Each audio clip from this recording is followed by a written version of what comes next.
terima kasih. Oke, jadi malam ini kita mau membicarakan tentang healthy lifestyle sama Mas Ade. Dan di acara ini kita sama sekali tidak akan membicarakan suatu produk apapun, suatu merek apapun, tidak akan membicarakan itu. Kita benar-benar fokus tentang healthy lifestyle ya. Ya, Oke, silakan. jadi Ya. boleh kita mulai, silahkan. Oh ya, terus di sini juga kita boleh question and answer. Jadi Ya. kalau misalnya mau ada pertanyaan, teman-teman boleh di kolom chat, boleh juga langsung unmute. Kita punya waktu sama Mas Ade itu 1 jam sampai jam 8. Jadi kalau misalnya memang ada pertanyaan, boleh silahkan ya.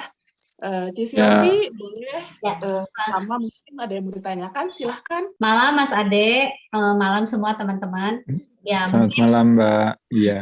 Salam kenal. Saya sangat terhormat banget nih ya malam hari ini Mas Ade bisa join sama-sama kita. Dan sama-sama. Saya mulai dulu aja ya Mas Ade ya. Iya, silakan. Kan, di era pandemi seperti ini kan kita kan harus menaikkan imun ya. Maksudnya sampai saat ini kan COVID belum ada obatnya. Nah, mungkin Mas Ade boleh share nggak apa aja sih yang maksudnya yang harus kita yang harus kita perhatikan untuk menaikkan imun kita gitu. Kan mungkin ada teman-teman yang belum tahu gitu. Mas Ade, boleh. Ya, baik Mbak, terima kasih. Jadi memang kita tepat sekali ya, memang dalam situasi hari ini memang situasinya pelik. Jadi kita ngomong apa aja, semuanya kita nggak ada tanggung jawabnya gitu ya. Jadi yang bagus seperti ini, yang bagus seperti itu, tapi juga nanti akhirnya narasinya bisa berubah-ubah ya. Tapi terlepas daripada itu, memang ada satu hal yang menurut saya menjadi sesuatu yang penting itu adalah lebih kepada kalau kita sakit itu disebabkan oleh 2 hal. Satu adalah karena yang namanya defisiensi gitu ya, itu nanti berhubungan dengan ketidakmampuan tubuh untuk bisa mendapatkan makanan ya, untuk bisa kita bisa mendapatkan keberlangsungan hidup. Yang kedua adalah yang disebut namanya toxicity gitu atau keracunan. Nah, toxicity itu terbagi atas beberapa hal. Sebenarnya ada 7. Tapi salah satunya antara lain adalah bisa karena heavy metal, bisa karena polutan. Yang kedua bisa karena energetik ya, kayak radiasi dan sebagainya.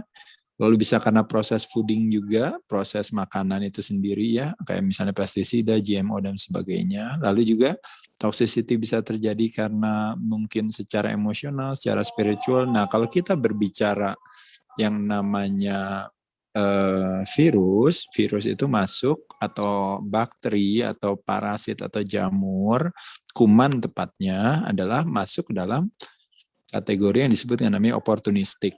Nah, makanya kenapa mengambil kesempatan gitu. Jadi artinya opportunistic mengambil kesempatan pada siapa? Pada host atau tuan rumah yang ramah kepadanya. Nah, makanya kenapa di sini peran kita dalam upaya meningkatkan imunitas akhirnya menjadi peran yang sangat signifikan atau yang sangat krusial. Karena pada saat itulah kita akan menjadi penentunya sesuatu itu menjadi berbahaya atau kebalikannya sesuatu itu dianggap sebagai biasa saja. Makanya kenapa selalu terjadi perdebatan kan ya ketika orang bilang enggak kenapa-napa, kenapa-napa, bahaya, tidak bahaya dan sebagainya. Jadi tergantung daripada ulah perilaku kita gitu makanya. Nah, menjawab langsung pertanyaan daripada Mbak tentang imunitas apa yang bisa kita lakukan, saya secara umum dulu ya. Jadi berbicara imunitas itu, jadi sekali lagi kalau menurut saya ada beberapa hal yang bisa kita lakukan. Satu, artinya kita pay attention terhadap aktivitas gerak kita. Nah, gerak itu bisa berarti gerak tubuh. Nah ya, kalau gerak tubuh dikenal dengan namanya aktivitas olahraga ya. Itu salah satunya adalah cardiovascular exercise yang hubungannya dengan otot jantung dan resistance training yang hubungannya dengan otot rangka gitu ya kalau kita ngomongin gerak badan. Lalu yang kedua adalah gerak mulut gitu atau gerak makan. Nah, itu kita berbicara soal diet and nutrition nanti di sana gitu. Nah, di sana kita berbicara 4 elemen daripada diet. Yaitu pemilihan sumber. Nah, nanti kita pilih sumbernya mau yang seperti apa yang bisa meningkatkan atau menurunkan imunitas. Yang kedua adalah penyajian. Yang ketiga adalah jadwal dan timing. Nah, itu nanti makanya kenapa salah satunya yang paling populer itu adalah intermittent fasting karena berbicara soal konsep jendela makan dan jendela tidak makan. Itu ngomongin timing.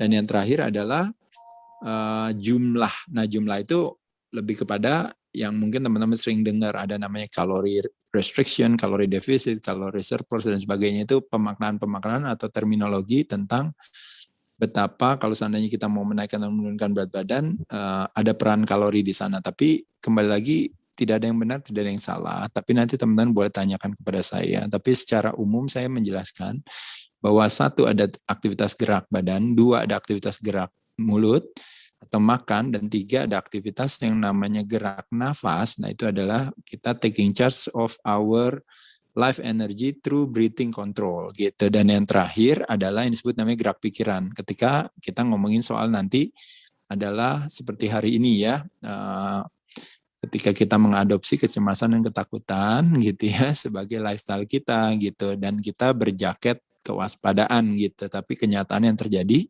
kita malah mengaktifasi yang namanya stress response di dalam tubuh kita, sehingga sebagai command center atau persepsi kita mengirim signal melalui darah kita yang akhirnya menyebabkan sel di dalam tubuh kita berproteksi, sehingga akhirnya imunitasnya menurun dibandingkan dengan ketika kita mengaktifasi relaxed response atau parasympathetic nervous system pada saat dimana modenya justru rest and digest, memungkinkan kita untuk tumbuh dan berkembang. Nah jadi beberapa hal adalah sebagai berikut. Nah nanti kita akan bahas lebih detail lagi tentang apa-apa aja sih strateginya. Nah nanti saya akan jawab tergantung daripada nanti pertanyaannya ya. Oke. Mas Ade mungkin saya breakdown dulu satu-satu ya dari yang tadi. Iya boleh. Mungkin yang cardiovascular exercise. Nah sebetulnya ini boleh nggak sih, maksudnya lebih spesifik apakah itu kardio atau apa? Karena gini, saya sendiri nih, dulu saya olahraganya hanya kardio aja. Nah kebetulan saya nonton ininya Mas Ade juga gitu, bahwa yang paling cepat membakar gula adalah ini ya, beban. Dan akhirnya saya sempat latihan sama Wiji kemarin, tapi belum dilanjut ya. Belum dilanjut nih gitu, karena pandemi ini kita belum lanjut lagi latihan. Nah itu boleh nggak sih lebih spesifik? Jadi sebetulnya exercise-nya yang apa contohnya gitu? Apakah dengan kardio aja cukup atau harus dengan beban gitu, Mas Ade? Ya, jadi sehat itu kan sebenarnya konsekuensi daripada berbagai akumulasi gitu ya. Jadi makanya kenapa kita tidak boleh punya mental, itu yang disebut namanya mental kambing hitam ya. Jadi ibaratnya sehat itu, yuk kita kambing hitamin, apa sih yang saya boleh pilih satu aja bikin saya sehat gitu. Atau kebalikannya, ketika kita sakit atau terjadi kematian, lalu kita bilang, siapa nih yang salah, satu aja yang kita kambing hitamkan. Nah, pasti nggak sesederhana itu gitu ya. Apakah kesakitan, kematian maupun juga kesehatan, pasti selalu dikontribusi oleh berbagai yang namanya akumulasi daripada aktivitas gitu ya. Nah, jadi sekali lagi saya definisikan dulu cardio exercise ya. Cardio exercise atau dikenal dengan namanya aerobik aktivitas di Indonesia terbagi menjadi beberapa aktivitas ya. Pelatihan jantung itu bisa dilakukan di luar ruangan ya, seperti jogging, naik sepeda, hiking ya, mungkin walking gitu ya. Atau olahraga-olahraga permainan ya, seperti misalnya basket, volley, futsal, bulu tangkis dan sebagainya, bisa dilakukan di dalam ruangan dan di luar ruangan ya, kalau outdoor dan indoor. Lalu yang kedua adalah kalau indoor biasanya dengan alat bantu cardio exercise, misalnya dengan treadmill, sepeda statis, cross trainer dengan berbagai macam. Yang ketiga adalah aerobik aktivitas yang terorganisir gitu, yang artinya biasanya grup-grup exercise gitu. Nah, jadi mana yang paling bagus? Nggak ada yang paling bagus, silakan aja mau pilih mau yang mana. Nah, kardio sendiri, jadi itu tadi jenisnya, ada outdoor, ada indoor, indoor dan outdoor ada olahraga permainan, ada olahraga yang menggunakan alat bantu, sedangkan yang terorganisir adalah seperti yang namanya grup-grup exercise atau senam-senam gitu ya misalnya dan sebagainya. Itu bisa macam-macam, ada yang namanya high impact dan low impact. Impact di sini adalah maksudnya di dalam hal persendian. Nah, jadi silakan teman-teman memilih mana yang sesuai dengan preferensinya masing-masing. Indikator daripada cardio exercise adalah yang dikenal dengan yang namanya maksimal detak nadi ya. Jadi heart rate. Heart rate itu adalah yang dijadikan sebagai indikatornya. Nah, kalau maksimal detak nadi kita per menit, hitungannya rumusannya adalah 220 dikurangi umur kita. Nah, jadi kalau seandainya misalnya kita mau menurunkan berat badan atau bakar lemak, berdasarkan salah satu teori gitu ya, dikatakan zona pembakaran lemak atau badan menggunakan lemak sebagai sumber tenaga itu pada saat di mana detak nadi kita masuk di dalam yang namanya zona 60-80% maksimal detak nadi kita per menit. Nah, jadi untuk bisa masuk ke 60% itu makanya kenapa badan akan menggunakan lemak sebagai sumber tenaga pada saat sudah tidak terjadi kehadiran insulin. Nah, insulin itu hubungannya represent gula. Karena insulin itu adalah hormon yang dirilis oleh pankreas untuk meregulasi si gula tadi, kelebihan gula, makanya kenapa insulin hadir, pankreas memproduksi insulin. Nah, jadi dengan kehadiran gula, makanya kenapa badan nggak akan bakar lemak. Gulanya habis, baru badan bakar lemak. Makanya kenapa latihan beban adalah salah satu aktivitas yang membakar gula paling efektif dalam waktu yang paling singkat gitu. Ketika dia bakar gulanya ngedrop, waktu kita kardio langsung pakai lemak sebagai sumber tenaga. Jadi itu trik aja lah sebenarnya. Nah, jadi kardio kurang lebih seperti itu, Mbak. Kalau kita ngomongin cardio exercise. Paham ya? Kira-kira gitu. Ya, thank you Mas Ade. Jadi sebetulnya balik lagi ya, apapun ininya aktivitasnya, olahraganya boleh kita pilih sendiri gitu ya Mas Ade ya, kurang lebih ya. Iya. Tapi indikator-indikator itu harus dijadikan sebagai alat ukur untuk kita mengevaluasi kemajuan kita gitu ya. Karena kita kan mau olahraga harus kita jadikan sebagai metode, tapi esensinya kan memperkuat atau memperbaiki kualitas kesehatan kita. Nah, ini mungkin nanya sedikit lagi sih Mas Ade, karena kan kalau ada beberapa mitos ya, maksudnya ya I don't know ya ini mitos atau bukan, cuman kayak misalnya nih kalau yang udah misalnya 40 ke atas, maka kita nggak bisa lagi yang terlalu heart rate-nya terlalu tinggi gitu, misalnya kayak misalnya kan banyak nih Mas Ade yang tiba-tiba futsal tiba-tiba kayak dapat serangan jantung atau apa. Nah, itu sebenarnya ini nggak sih relate nggak sih bahwa olahraga tertentu tuh bisa mengakibatkan kayak gitu Mas Ade. Karena mungkin heart rate-nya yang nggak terpantau dengan baik gitu kan. Dan juga beberapa juga kan kayak misalnya nih teman-teman saya yang udah usianya 40 ke atas, oh kita nggak boleh loh latihan yang terlalu banyak loncat karena akan merusak lutut kita, nanti bisa keropos tulang.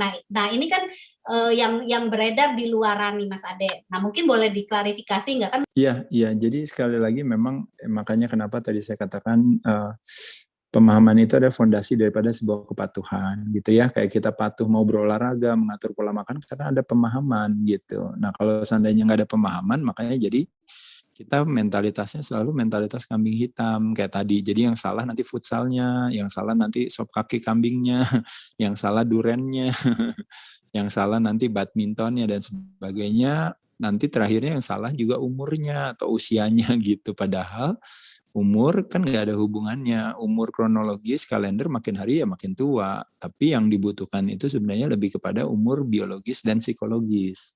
Yaitu yang tergantung daripada ulah perilaku kita. Nah, jadi siapa yang bisa menentukan udah 40 nggak boleh ini, nggak boleh itu.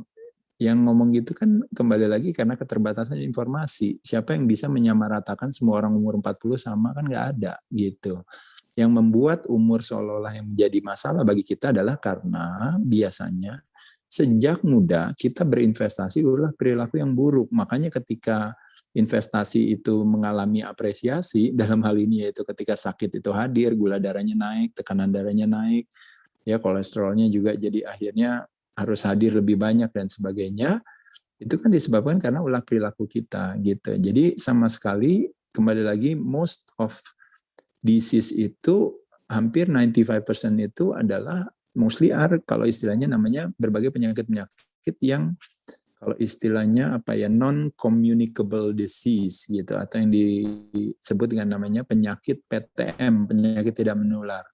Yaitu adalah penyakit-penyakit yang disebabkan karena ulah perilaku kita. Jadi penyakit-penyakit yang berhubungan dengan metabolisme. Jadi kayak jantung ya, pembuluh darah, diabetes tipe 2, heart failure, heart attack yang berhubungan dengan jantung. Lalu ada stroke, lalu ada hipertensi gitu ya, saluran pernafasan dan sebagainya, itu hampir semua disebabkan karena ulah perilaku kita. Makanya kenapa it's a reversible disease gitu. It's not disease yang kita nggak bisa beresin. Semua bisa dibereskan. Saya udah umur 40 tahun, justru ketika kita usianya di atas 40 tahun, saya harus merubah ulah perilaku saya karena perilaku saya selama ini ternyata berdampak atau berkonsekuensi saya jadi repot nih hari ini gitu ya. Jadi kayak tadi nggak bagus buat lutut, nggak bagus buat apa ya, karena teman-teman lagi dulu gadis, lagi waktu dulu masih jadi bujangan kan beratnya yang cowok 60, sekarang beratnya udah 80. Yang cewek beratnya 40, sekarang udah 60 ke atas. Itu kan 1 galon itu dibawa kemana-mana itu ya. Nah 1 galon dibawa kemana-mana, lalu pinggangnya sama lututnya sakit. Yang salahnya olahraga, bukan. Yang salahnya ya galon yang dibawa diturunin dong. Jadi sekali lagi adalah banyak kesalahpahaman tersebut. Makanya kenapa tadi seperti saya katakan tadi, berawal dari mulut kita, kadang-kadang mulut kita sumber kesehatan dan sumber kesakitan. Makanya kenapa yuk di musim infeksi ini hikmahnya yang kita ambil adalah mengatur pola makan kita. Nah, tadi olahraga juga bukannya nggak boleh, tapi kita belajar untuk menyesuaikan dengan kondisi masing-masing. Makanya kenapa pendekatan olahraga atau pendekatan diet atau pendekatan bahkan medis sekalipun kan harusnya pendekatannya yang namanya precision and personalized. Jadi sesuai dengan kebutuhan masing-masing, bukannya one size fits all. Makanya dalam mengemukakan pendapat juga nggak bisa one size fits all. Kayak tadi bilang, oh iya, udah 40 ya nggak boleh olahraga. Loh, kok nggak boleh olahraga? Saya olahraga 10 kali seminggu. Saya ngangkatnya bisa ratusan kilo. Lalu siapa yang nggak bolehin saya olahraga? Nggak ada gitu. Jadi nggak nyambung gitu. Kenapa nggak nyambung? Karena itu tidak berhubungan dengan kondisi saya gitu, di mana saya punya latar belakang yang memungkinkan saya meskipun saya usianya udah 51 tapi saya masih bisa punya kemampuan untuk melakukan aktivitas olahraga layaknya seperti seorang atlet gitu. Nah, jadi bayangkan teman-teman, itu tadi yang saya katakan, tidak boleh membuat satu identifikasi yang melemahkan hati hanya gara-gara teman-teman memiliki keterbatasan dalam informasi gitu ya. Jadi yuk belajar sama-sama, ternyata badan kita tidak selemah yang kita duga dan tidak ada kata terlambat buat mulai olahraga atau punya pola hidup sehat gitu. Oke Mas Ade, mungkin kalau dari olahraganya nanti barangkali ada yang mau nanya boleh lanjut lagi ya. Mungkin dari Iya, makanan nanti nih lanjut. Makanan nih menarik ya. Kan saya tahu nih Mas Ade bisa konsisten udah berapa tahun nih ya, ya maksudnya legend lah ya di Indonesia, bisa jaga makan. Nah, karena jujur aja saya pribadi tuh naik turun Mas Ade, maksudnya up and down ya. Ada kalanya ini apa pengen cheating gitu. Nah, boleh tahu nggak sih kalau kayak seorang Mas Ade nih ada nggak sih waktu-waktu cheatingnya, cheating day gitu kan? Nah, cuma kadang-kadang kan ini jadi excuse ya, cheating gitu. Wah udah deh cheating sekali gitu, tapi nanti bablas gitu ya Mas Ade. Nah, sebetulnya boleh nggak sih dijelasin nih sebetulnya yang sehat tuh apa gitu? Selain mungkin boleh deh jelasin dikit tentang intermittent fasting itu Mas Ade. Ya, jadi sekali lagi kayak tadi kalau ngomongin cheating kan gampang aja. Istilahnya kalau most of the time kita ngatur pola makan, sekali-sekali cheating boleh. Kayak most of the time kita saving, sekali-sekali shopping boleh kan gitu. Masalahnya shopping terus habis itu tapi nggak pernah saving atau nggak pernah earning kan nggak nyambung gitu. Jadi kecerdasan kita akan keuangan begitu jelas. Makanya kenapa semuanya itu gampang gitu kita pahaminya. Tapi kecerdasan kita akan kesehatan itu rendah gitu, makanya kenapa jadi banyak salah paham gitu ya. Nah kalau bicara soal makanan sehat itu mungkin kalau kita bilang sehat itu ya sederhana ya, satu makanan itu kalau bisa adalah yang alami. Alami itu artinya apa?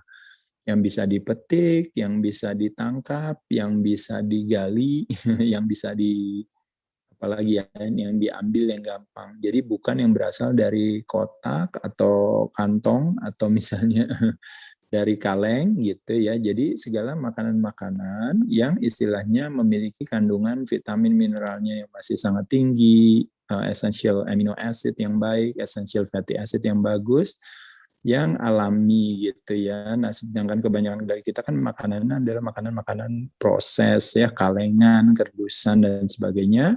Nah, karena ada kebutuhan mempertahankan makanan itu lebih lama, nah makanya kenapa disitulah terjadi yang namanya kerusakan daripada makanan itu, karena harus ada zat yang harus mempertahankan ya kelangsungan makanan tersebut gitu. Nah jadi memang makanan alami menurut saya adalah itu makanan yang sehat gitu ya. Yang kedua juga bukan cuma makanan alami kalau kita ngomongin dari segi strategi gitu. Nah kenapa saya ngomongin puasa itu yang paling gampang? Kenapa? Karena puasa itu sebenarnya sesuatu yang sederhana lah, kayak saya bilang, tidak tua, tidak muda, tidak pria, tidak wanita, tidak kaya, tidak miskin. Apa yang dimasukkan ke dalam mulutnya bukan memberikan kesehatan dan kelangsingan, justru memberikan kesakitan dan kegemukan gitu. Jadi oleh sebab itu ketika kita tidak makan, akhirnya malah kita jadi lebih sehat gitu. Nah kan jadi unik gitu. Nah makanya kenapa puasa akhirnya menjadi salah satu yang populer. Bukan berarti harus selamanya puasa, tapi paling tidak puasa sendiri juga di sini kan adalah lebih kepada memperpanjang jendela makan dibandingkan jendela tidak makan. Maksudnya itu. Jadi bukannya tidak makan. Nah, asosiasi pemahaman juga berpengaruh. Karena kalau bicara puasa itu artinya restricted calories gitu atau tidak boleh makan. Nah, pada saat itulah tentu akan melemahkan hati gitu ya. Kebalikannya pada saat dimana oh iya, jendela makannya aja yang saya kurangi sehingga akhirnya saya memberikan kesempatan kepada tubuh untuk menciptakan kecerdasannya sendiri, menciptakan keseimbangan, homeostatis dan sebagainya. Nah, itu kan bukankah bagus bagi saya.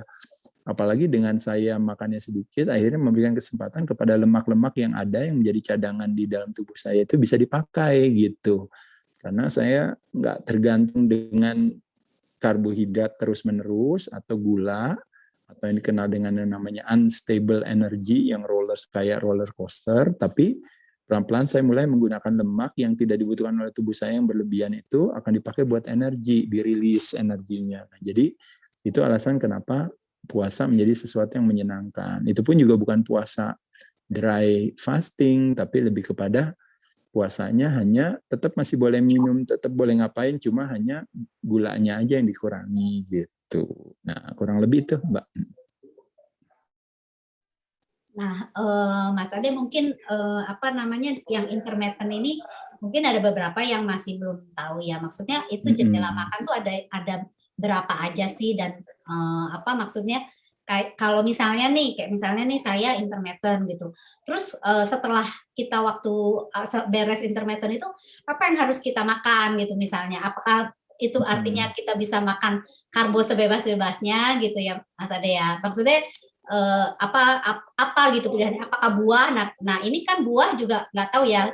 Saya juga dari berbagai macam sumber gitu bahwa buah ini agak tricky ya Mas Ade karena kan beberapa itu kan pikir oh saya nggak makan tapi saya makan buah aja tapi which is buahnya yang gulanya tinggi gitu kan itu fruktosa kan juga betul fruktos juga. Jadi nah itu mungkin boleh dijelasin nggak Mas Ade? Mungkin ada beberapa karena saya juga beberapa hari yang lalu ada orang bilang saya ini loh cancer tapi saya udah nggak makan ini. Saya makaninnya jus watermelon. Saya bilang wah watermelon kan gulanya tinggi banget gitu terus jus mangga gitu. Nah nggak tahu sih dan saya juga beberapa ada teman dengar ya dokter tuh bilang kalau bisa kita nggak boleh di jus karena kan di mulut itu kan ada amilase ya, dipecah gitu jadi enzim gitu. Kalau bisa tidak dihapus gitu. Nah, mungkin boleh nggak Mas Ade dijelasin gitu. Mungkin masih banyak yang belum belum tahu gitu.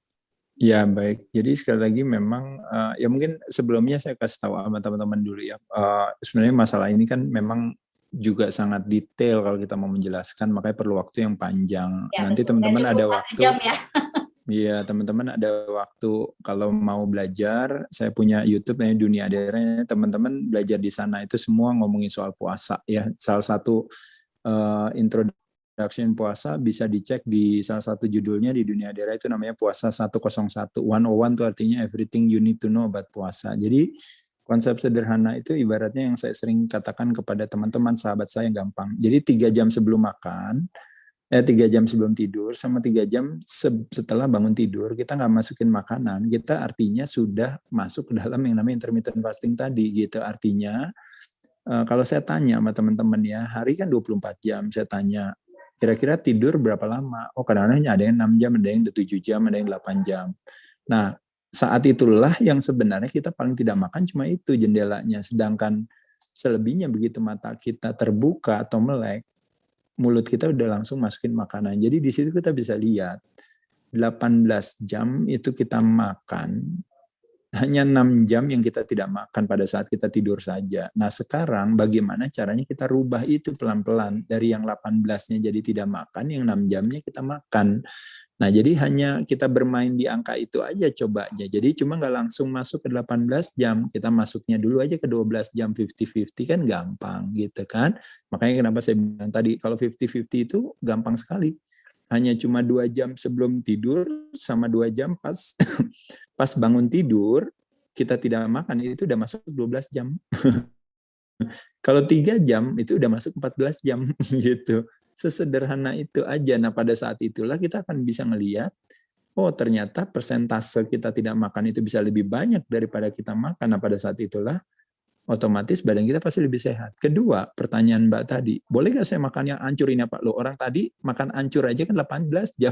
Sekarang saya bilang boleh makan hancur, tapi cuma tinggal 8 jam ya, berarti udah lebih bagus daripada. Jadi biarin aja mau makan hancur, silahkan aja gitu. Nah, cuma nanti kan ada tahapan selanjutnya lagi. Nah, tahapan selanjutnya adalah, yuk kenapa kita mesti makan hancur? Kita pilih yuk sumber-sumbernya yang baik. Nah, gitu kan. Akhirnya kita belajarlah sumber-sumbernya. Oh ayam enaknya apa ya gitu kan ibaratnya oh kalau kita makan kebanyakan refined carbohydrate yuk mau nggak kalau kita makannya lebih banyakin proteinnya lebih banyakin seratnya lebih banyakin mungkin lemak yang alami daripada lemak yang buruk gitu ya karbohidratnya boleh dikurangi misalnya kebanyakan karbohidratnya datangnya dari yang tadi saya katakan ya tepung terigu dan turunannya olahan tapi kita ambil yuk karbohidratnya kita ambil dari sayur-sayuran kalau buah-buahan juga nggak mau terlalu banyak juga ya karena kan tadi seperti tadi yang dikatakan Mbak tepat sekali kandungan karbohidrat atau gula dari buah itu namanya fruktosa hanya bisa istilahnya diproses di liver sedangkan liver kita memiliki keterbatasan jatah. Nah, makanya kelebihan di liver nanti, makanya kenapa terjadi yang namanya non-alcoholic fatty liver disease. Gara-gara kebanyakan makan, akhirnya disimpan di sana semuanya lemaknya ya.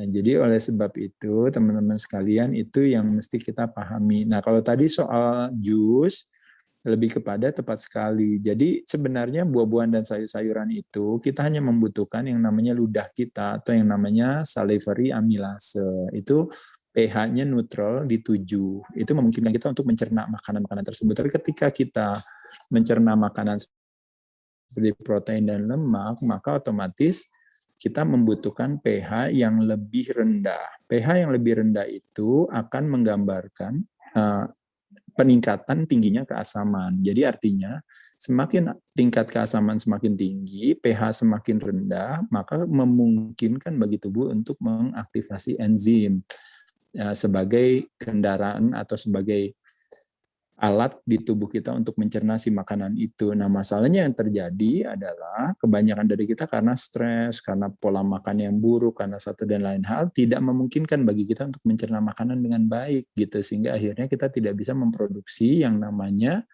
kalau istilahnya yang disebut yang namanya the strongest acid in our body itu HCl hydrochloric acid itu pH-nya itu di kisaran antara 2 sampai 3. Nah, pH 2 sampai 3 itu kalau teman-teman tahu itu adalah sebenarnya makanya sebenarnya tubuh manusia itu begitu cerdasnya. Dia bisa makan makanan yang kotor sekalipun badan tetap akan bisa membunuh si bakteri, si virus, si kuman tersebut karena punya kemampuan itu. Tapi karena kita manusia modern, makannya makanan yang proses, kadang-kadang kita ngerokok, kadang-kadang kita jadi kita menciptakan yang namanya peradangan di pembuluh darah karena pola perilaku kita, mulai dari alkohol, mulai dari processed food, mulai dari stres dan sebagainya, tidak memungkinkan kita untuk bisa mencerna makanan seperti itu. Makanya kenapa kita butuh bantuan-bantuan, kayak makanan-makanan yang fermentasi, ya kayak misalnya apple cider vinegar gitu, atau mungkin vinegar yang white vinegar juga gitu, cuka, ada apa namanya kalau istilahnya kalau kita pergi ke restoran Chinese itu ada kita makanya disuguhkan acar awalnya atau kita disuguhkan kimchi kalau kita di ini gitu ya. Nah, itu adalah satu hal yang tujuannya untuk membantu tubuh untuk punya tingkat keasaman tertentu itu yang namanya acidic acid yang nanti akan men-trigger production of enzim kita gitu. Nah, jadi bicara tadi buah di blender langsung diminum, akhirnya seratnya nggak dapet gitu. Jadi kita cuma dapat gulanya doang dan minumnya juga tambah banyak karena kita di ini gitu ya. Makanya kenapa kalau mau di blender atau di apa, kita mesti cepat aja, singkat, dan itu kebetulan juga kadang-kadang kita blender banyaknya kalau bisa persentasenya justru banyakin sayurannya, buahnya yang sedikit, atau kalaupun pakai buah, pilihlah buah yang mungkin kadar gulanya rendah gitu ya. Nah, itu yang mungkin bisa jadi salah satu tipsnya, Mbak. Jadi buahnya mungkin yang kadar gulanya rendah ya. Jadi jangan yang manis, terlalu manis. Mungkin juga kalau yang manis dibatesin kali ya Mas Ade ya. Kayak mungkin ya, saya rasa itu. Alpukat atau apa? Ya, kalau alpukat sebenarnya masuknya ke dalam lemak lah kalau hitungannya. Kalau buah tuh biasanya keluarga yang paling kadar gulanya paling rendah tuh biasanya keluarga berries ya. Cuma kalau di Indonesia, cuma kalau di Indonesia kan berries jadi mahal gitu ya. Oh, mahal banget ya, 50.000 itu sekotak kecil.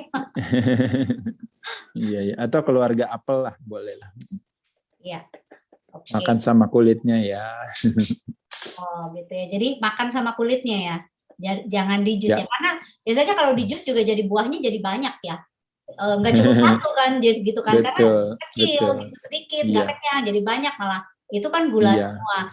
Nah mungkin di sini juga saya mau ada ini sih ini sedikit sih Mas Ade, kan ada juga yang maksudnya saya sempat dengar juga ya dari yang Mas Ade punya video, dan ada beberapa teman saya juga yang dokter, bahwa misalnya kan asam nih, misalnya jus asam kemudian ditambahin madu. Nah madu ini juga sebetulnya kan agak ini ya pro kontra gitu Mas Ade. Nah sebetulnya kan kalau teman saya yang dokter gini loh, badan kita tuh nggak pernah tahu ini gula aren, gula putih atau apa gitu kan, maksudnya karena tetap dibaca oleh badan kita gula. Nah itu tuh madu sendiri gimana nih Mas Ade, biar maksudnya tuh karena gini Mas Ade kan musim COVID begini nih, semua madu laku banget tuh gitu. Saya tahu nih madu bagus gitu. Cuman maksudnya mungkin boleh nggak sih dijelasin takarannya harusnya gimana gitu, karena itu kan gula juga ya Mas Ade.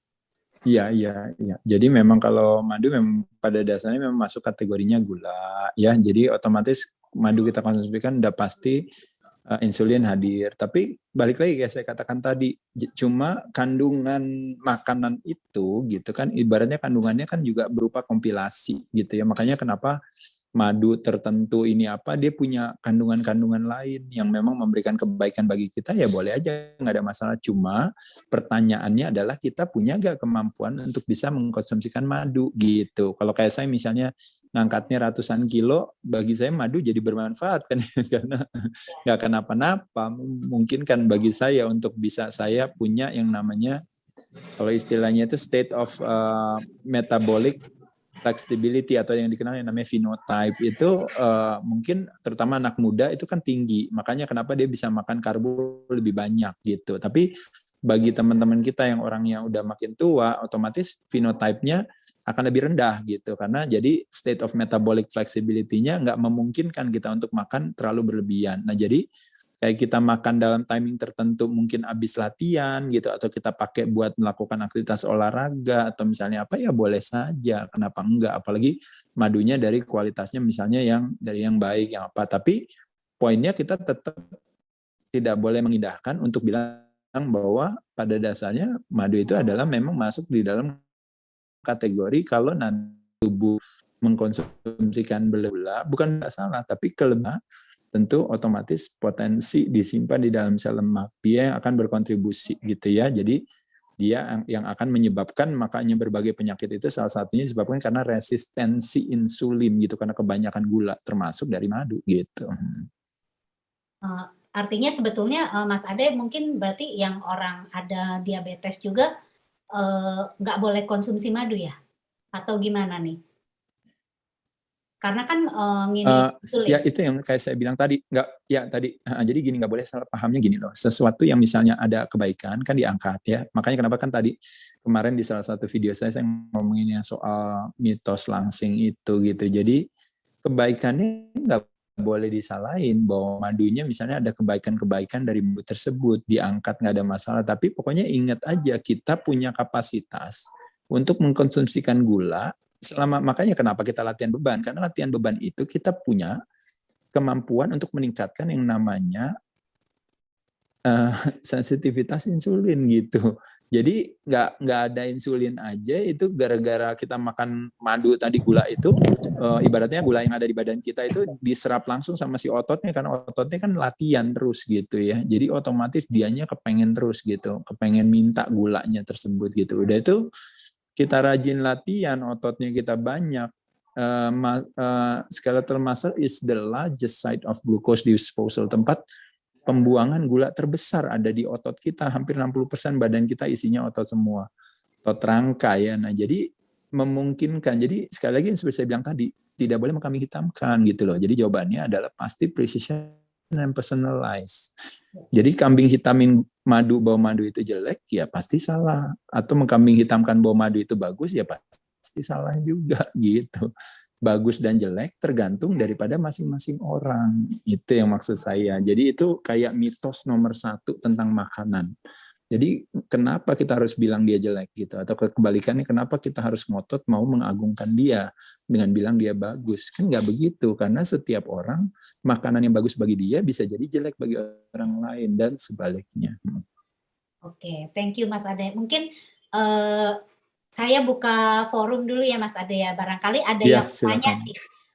Teman-teman ada yang mau nanya nih tentang olahraga, tentang makanan, boleh langsung open mic atau di chat ya, gitu. Nah, ya. sambil nunggu nih yang mau nanya nih Mas Ade. Iya, boleh. Saya, ini pertanyaan saya pribadi ya. Saya kemarin sempat nyobain intermittent nih, kok kelayangan ya? Kok kelayangan, padahal kenapa ya? Saya pikir apa kurang apa gitu. Sempat saya nanya teman saya yang dokter, lu minum ini enggak oil itu loh Mas Ade, apa sih namanya, coconut oil ya. Saya bilang saya minum, cuman nah itu saya nggak tahu sih harusnya berapa sih MCT-nya gitu misalnya Mas Ade. Itu memang pengaruh nggak sih? Saya cuma sekitar 2 sendok makan sih gitu. Aduh kok kelayangan ya gitu. Itu terlalu canggih ya, udah sampai bicara MCT oil gitu ya. Sebenarnya nggak perlu gitu-gitu amat. Iya, saya rasa memang ya unik lah kalau saya rasa ya. Kadang-kadang memang sering kita akan kadang-kadang seneng kan menganut atau mengutip dari beberapa itu, jadi akhirnya nanti muncul bulletproof coffee dan sebagainya. Padahal itu semua juga kalau berdasarkan kita ngomongin puasa, lagi fasting, tiba-tiba masukin oil, ya itu kan insulin naik hadir. Orang dia kalorinya aja nggak main-main, tinggi, jadi bukan ide baik gitu. Apalagi orang nggak biasa makan MCT oil, ya puyeng nanti gara-gara karena memang respon tubuh. Jadi nggak perlu kayak gitu banget gitu. Saya bilang lebih kepada ya kan kita nggak makan 12 jam aja nyantai gitu. Nanti makin lama makin kuat nggak makan 14 jam. Nah selama lagi makan, nggak makan kan kita bisa pakai apa? Ya bisa minum teh, bisa minum kopi, bisa teh hijau, bisa teh hitam gitu. Kalau sampai misalnya lapar banget ya kita masukin aja protein yang normal, misalnya kayak dari telur putih, telur merah gitu ya. Oke ya. Nah itu sesuatu yang kita bisa konsumsikan selama memang tidak ada yang namanya men-trigger terjadinya spike insulin tadi gitu. Jadi kalau menurut saya sih kayak bulletproof coffee nggak perlu kali, makanya pusing sendiri nanti. Pantesan kelayangan ya. Iya. Oke nih, Bu Sandra mau nanya ya, boleh di open mic aja. Iya, Bu Silvi, selamat malam Mas Ade Rai. Malam. Dan teman-teman malam Mbak. Ya. Terima kasih nih buat waktunya, dan Bu Silvi dan Pak Budi sudah buat program ini, bahwa kita selain meminum suplemen makanan yang sehat, tentunya juga harus diimbangi sama exercise, olahraga, dan pola makan ya Mas Ade ya. Saya boleh langsung ngeborong pertanyaannya, ada 3 pertanyaan nih Mas sebenarnya. Yang pertama, hubungannya tentang exercise yang tadi sudah disinggung sama Ibu Silvi. Untuk yang usia 40 tahun, misalnya ibu-ibu yang seperti saya yang udah punya anak dan pernah melahirkan dengan sesar nih Mas ya, kan operasi sesar, kan ada jahitan di bawah perut gitu kan. Nah, apa kira-kira exercise exercise yang aman buat kita nih yang seperti itu, yang sudah pernah ada riwayat melahirkan sesar, mungkin 2 atau 3 kali melahirkan, lalu takarannya berapa kali gitu kan, misalnya dalam seminggu. Jujur kalau misalnya saya di rumah tuh sit up, itu jahitan itu sampai sekarang sudah 14 tahun lah ya, masih sakit. Nah, sedangkan saya pengen ngebuang lemak yang ada di perut kan gitu kan, dengan sit up sedikit-sedikit. Nah, itu jadi kendala gitu. Nah, adakah exercise lain yang lebih aman untuk kita ibu-ibu yang dengan riwayat melahirkan sesar, dan durasinya bagaimana? Itu yang pertama. Yang kedua, saya juga pernah coba IF nih Mas Ade, sama kayak Bu Silvi. Tapi bukannya keliengan kayak Bu Silvi, tapi nggak kuatnya tuh karena saya kan punya riwayat MAH ya. Jadi kayak perutnya tuh kok perih gitu, dibandingkan kalau saya melakukan puasa di bulan Ramadan atau misalnya puasa selang-seling gitu. Jadi saya nggak lanjutin lagi tuh. Maksudnya perbedaannya apa Mbak? Kalau boleh tahu perbedaannya apa, puasa di bulan Ramadan sama puasa IF, bedanya apa Mbak? Nah, kalau di puasa bulan Ramadan nggak terlalu sakit ke perut saya Mas, nggak terlalu ke riwayat Mas saya, nggak terlalu perih banget. Nah, pas IF ini kok kayaknya bedanya apa? Lapar, lebih ke perut sakit sih, lebih ke ulu hati. Aduh kok perih terus, kok sakit perut. Jadi kayak pengen makan jadinya kan. Terus kok beda ya, padahal kan sama-sama kalau bulan puasa juga nggak makan dengan durasi tertentu kan ya. Gitu kan. Nah, apakah ada yang salah? Terus udah gitu akhirnya saya memutuskan untuk sekarang lebih ke vegan Mas. Jadi mengurangi makan daging sama ayam gitu. Jadi lebih banyak ke sayur-sayuran sama buah. Maksudnya Mbak vegan artinya nggak masuk telur, nggak masuk susu berarti?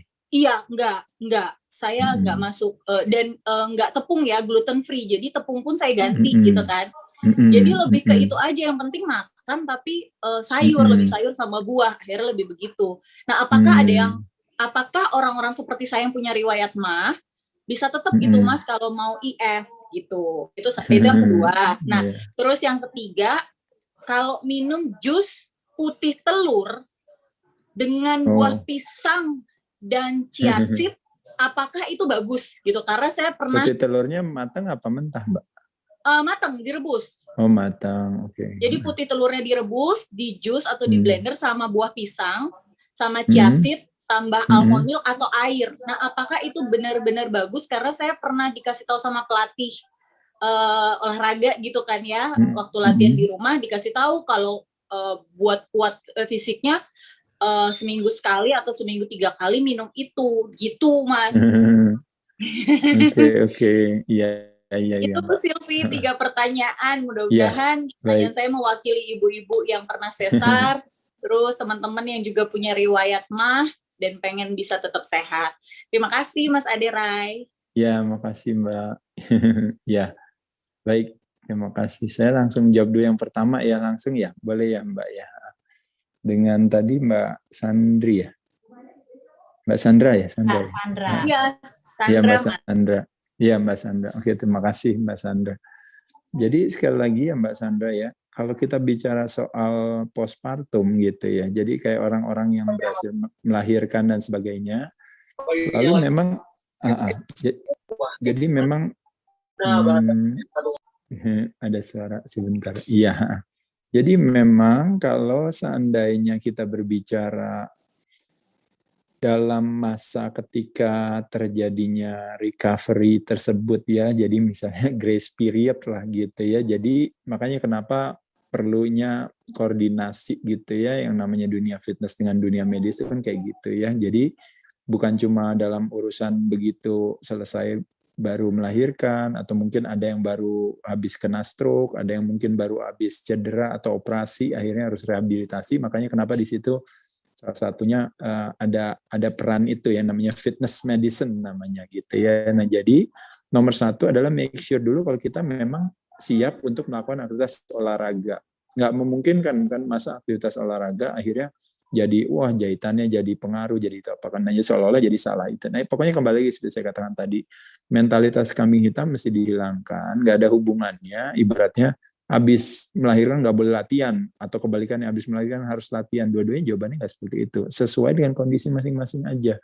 Nah, hampir semua orang, kalau saya lihat, begitu banyak orang-orang ibu-ibu yang udah punya anak 1, 2, 3, badannya bagus semua, dan kembali lagi aja nggak gimana-gimana gitu. Jadi jangan membuat satu identifikasi diri yang lemah gitu terhadap hal tersebut. Biarin aja dulu urusan kita ketika baru habis sesar, ya biar pulih dulu. Ya otomatis pada saat lagi pulih kan kitanya nggak sabar, masalahnya, aduh tapi saya kepengen nih udah gemuk, saya nggak suka gitu ya. Untuk awalnya ya mungkin kalau mau olahraga ya bisa aja kita olahraga sesuai yang tidak banyak stres di area yang tadi kita takuti tadi gitu ya. Nah makanya kenapa beberapa gerakan-gerakan olahraga, misalnya latihan pengencangan otot rangka, misalnya latihan tangannya, bebannya, misalnya tricep, kalau cewek kan senang tricep ya, jadi arm extension dan sebagainya. Lalu misalnya juga melakukan aktivitas leg press, kaki atau leg extension yang nggak terlalu banyak kena stres di perutnya gitu ya, misalnya itu boleh saja dilakukan. Jadi memang nomor satu jawabannya siasat lah kalau saya bilang ya. Jadi bukan mencari justifikasi pembenaran untuk bilang, tuh kan benar kan saya nggak bisa latihan makanya. Nah itu makanya kenapa saya bilang butuh satu kejujuran setiap kali kita tuh sering kadang-kadang mencari referensi atau jawaban daripada para ahli untuk bilang tuh kan bener kan saya nggak boleh gitu, kayak kita senang mendapatkan jawaban itu. Sekali lagi jawabannya saya bilang nggak ada seperti itu. Justru yang ada adalah kalau seandainya kita ada di dalam situasi tertentu, apakah kita lagi baru sakit, apakah kita baru stroke, apakah kita baru melahirkan, apa yang harus dilakukan? Siasat. Jadi olahraga itu harus dijadikan seperti kayak kita bilang, saya harus bersih. Walaupun saya di rumah sakit, saya nggak bisa keluar dari ranjang, tapi saya kan tetap harus bersih. Mungkin saya nggak bisa mandi, tapi saya tetap harus bersih. Nah, jadi mungkin saya nggak bisa olahraga, tapi saya tetap harus sehat, kan begitu ya. Jadi olahraga adalah metode, esensinya adalah sehat. Ya, jadi itu satu. Kedua, yaitu adalah tadi misalnya, oh iya, kalau saya intermittent fasting, saya pusing. Kalau saya puasa Ramadan, saya nggak pusing. Kan kalau berdasarkan secara teoretis, saya bingung. Kenapa? Karena bukankah lebih berat fasting di bulan Ramadan, nggak boleh minum, nggak boleh ngapa-ngapain gitu ya. Nah, tapi sedangkan intermittent fasting kan gampang. Tinggal 2 jam sebelum makan, atau 2 jam sebelum tidur, atau 3 jam sebelum tidur kita nggak makan. Pas bangun tidur kita 3 jam kita nggak makan lagi, cuma sesederhana itu aja udah gitu. Nah kita masih bisa minum nggak? Bisa minum teh, bisa minum jamu, bisa minum kopi, bisa masih. Jadi kenapa alasannya Mbak bisa punya perasaan kayak gitu? Seperti saya katakan tadi, kenapa kita puasa kita memungkinkan? Karena kita punya pemahaman gitu. Bulan suci Ramadan adalah bulan yang sangat istilahnya bermakna bagi kita, terutama kaum muslim dan muslimah. Jadi akhirnya begitu Mbak lakukan, Mbak punya keyakinan bahwa itu adalah demi kebaikan. Nah kebalikannya Mbak ketika intermittent fasting, Mbak berusaha untuk mencari cara untuk bilang bahwa intermittent fasting ini nggak bagus. Padahal kalau kita tanya sama diri kita sendiri, sebenarnya kita tahu bahwa kita nggak mau ngelakuin itu. Tapi kita butuh jawaban daripada orang yang ahli untuk bilang, iya ternyata puasa itu bahaya, itu nggak baik gitu. Nah sekali lagi saya katakan Mbak, intermittent fasting itu pasti akan selalu memberikan kebaikan bagi kita. Mbaknya boleh minum kok, nggak kenapa-napa. Mbak kan masih punya kadar lemak kan. Nah kadar lemaknya juga Mbak kan udah nggak mungkin 10% gitu. Apalagi Mbak habis melahirkan kadar lemaknya itu tinggi. Nah lemak itu kan adalah kan cadangan makanan. Jadi kalau seandainya kita pusing atau kita kepengen harus makan itu, makanya selalu kita harus mempertanyakan pada diri kita. Benar memang kitanya lemes atau kitanya meng-create di kepala kita. Sedangkan puasa di bulan Ramadan yang jauh lebih berat, kok kita bisa gitu. Nah disitulah makanya kenapa nanti jawabannya nanti yang bisa jawab adalah Mbak Sandra sendiri gitu ya. Jadi sekali lagi seperti saya katakan tadi, tidak sesederhana itu. Lalu kalau Mbak bilang, boleh nggak kalau seandainya saya mau vegan, nggak ada masalah gitu ya. Pokoknya konsep daripada Mbak mau melakukan aktivitas, kalau vegan kebaikannya apa? Secara sumber itu kan bagus gitu ya. Artinya apa? Mbak makannya sayur ya, Mbak makannya makanan-makanan yang mudah dicerna gitu. Karena ketika Mbak jadi vegan gitu, atau misalnya jadi vegetarian sekalipun, itu artinya Mbak nggak membutuhkan satu kemampuan untuk menyerap makanan. Makanya kenapa orang mah dan sebagainya kan itu kan karena butuh kemampuan untuk menyerap makanan. Nah tapi sekali lagi seperti katakan, Mbak bisa lakukan ini dengan senang hati silahkan. Tapi yang nggak boleh itu adalah nanti istilahnya Mbaknya harus menjadikan pendekatan ini jadi kayak hidupnya jadi nggak nikmat karena Mbak biasa senang menikmati ayam atau ikan atau biasa menikmati makanan yang lain, jadi akhirnya jadi stres sendiri nantinya gitu. Bisa gak nahan ya ini apa? Nah di sisi lain makan buahnya kebanyakan, nah fruktosa yang tadi ya kebanyakan gemuknya dari buah pasti nanti, atau gemuknya dari karbohidrat. Nah kalau kita berbicara sumber protein dari nabati, yang menjadi tantangannya protein itu kan tidak semua protein sama. Jadi kalau kita bicara protein, kita bicara yang namanya turunan daripada ketika protein kita konsumsikan, itu namanya amino acid gitu ya, asam amino esensial. Nah asam amino esensial itu ada 9. Nah kalau problemnya dengan kita hanya makannya si vegan aja, beberapa amino acid yang esensial seperti tryptophan, lysine, lalu leucine dan sebagainya itu jadi kurang gitu. Jadi profil daripada amino acidnya berkurang, dan nanti itu yang jadi tantangan aja gitu. Makanya kenapa sebenarnya kita makan tuh sebenarnya bukannya berdasarkan pendekatan sebuah metode tertentu, tapi metode justru kita take advantage. Jadi kita makan sayur juga makan. Kalau misalnya nanti kita harus makan protein, kita makan juga misalnya hewani, ya kita pilih aja makanan hewani yang mana. Mungkin saya pilih daging putih deh daripada daging merah dan sebagainya. Jadi sekali lagi kalau menurut saya tantangannya cuma itu aja. Kalau jadi vegan itu hati-hati kebanyakan gula, karbo itu aja. Tapi kalau secara makanan overallnya menurut saya bagus sekali ya. Jadi itu silahkan dilakukan, tapi mesti hati-hati di sana. Lalu yang terakhir tadi, nah itu tadi ya, putih telur di jus. Lalu pakai chia seed almond, itu sebenarnya cuma siasat aja sih kalau saya rasa ya. Ke satu, makan putih telur ya makan aja normal, bisa dengan kuningnya, bisa dilakukan misalnya telur rebus dimakan, atau misalnya mungkin dengan telur setengah matang, atau misalnya dengan mata sapi ya. Kalau bahasa Inggrisnya macam-macam ya, bisa di omelet, bisa sunny side up ya gitu, bisa scramble eggs gitu ya, lalu bisa boiled egg gitu ya. Jadi kenapa harus jadi di jus gitu ya, kecuali nggak punya gigi ya. Nah lalu ditambah lagi tadi ya, harus pakai susu almond dan sebagainya. Saya rasa itu tadi berbagai strategi canggih yang sebenarnya kebutuhannya nggak terlalu besar seperti itu. Kenapa gitu ya, santai aja. Menurut saya justru tantangan kebanyakan kita kualitas makanan yang kurang baik itu adalah banyak berasal dari makanan-makanan yang terlalu berlebihan tadi gitu, atau yang kita memang benar-benar kekurangan makanan, atau makanan-makanan yang menciptakan toxicity seperti makanan-makanan proses tadi gitu. Jadi kurang lebih itu Mbak Sandra. Jadi kalau menurut saya rasa vegannya mau dilanjutkan silahkan, nggak ada masalah ya, bagus aja, boleh, nggak apa-apa. Tapi kalau urusan mah tadi, kalau saya sih gampang aja sebenarnya tipsnya. Kalau menurut saya Mbak, tes aja coba sebelum makan mengkonsumsikan yang namanya apple cider vinegar. Itu 1 sendok makan dimasukkan ke dalam 30 ml air putih yang hangat aja, udah diminum, habis itu Mbak makan, pasti nggak akan ada masalah. Kenapa? Karena problemnya sama orang mah, dia tidak mampu menciptakan tingkat keasaman yang tinggi sehingga badannya tidak bisa mengaktifasi enzim. Itu aja sih kalau saya bilang ya. Jadi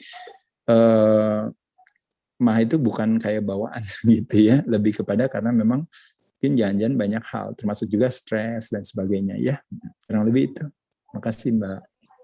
Makasih Mas Ade, jadi punya tipsnya kalau sebelum makan pakai apple. Biasanya lemon pakai lemon. Ya bukan lemon, karena kalau apple cider vinegar itu kan itu acidic acid. Nah, jadi itu yang Mbak harus konsumsikan ya. Itu juga carinya nggak pakai madu, nggak apa, mesti yang unfiltered, yang raw with mother.